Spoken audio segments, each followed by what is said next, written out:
Je suis le commandant Cédric, je suis expert technique international au profit de la DCSD. J'exerce pour 4 pays, le Togo, le Bénin, le Nigeria ainsi que le Ghana.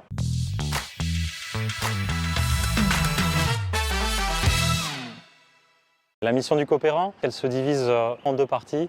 Il y a tout d'abord un appui opérationnel que l'on peut faire au travers de notre savoir-faire, de notre expérience, notamment au travers de missions d'expertise que l'on met en place dans tout domaine, que ce soit du sauvetage des blêments, du risque chimique, de l'incendie, du lot de sauvetage. Et outre toutes ces formations techniques, il y a aussi une compétence importante que l'on partage avec eux, qui est la mise en œuvre de projets stratégiques nationaux. Ces projets stratégiques, à titre d'exemple, se développent au niveau du Bénin comme des projets capacitaires de réponse aux interventions.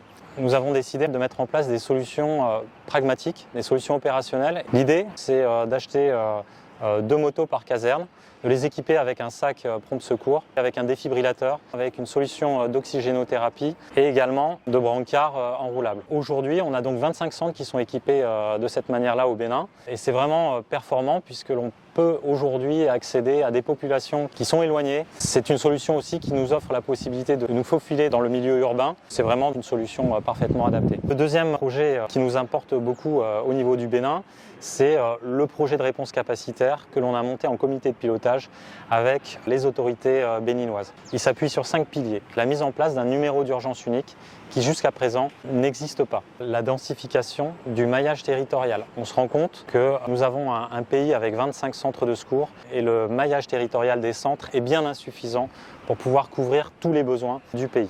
La mise en œuvre d'une solution de maintenance et de logistique. Parce que la création des centres de secours et l'utilisation de matériel ne peut fonctionner sans cette composante. Maintenir le développement du secours à personne, qui est notre objectif premier. Et enfin, d'améliorer la résilience des populations civiles et particulièrement dans le nord du Bénin.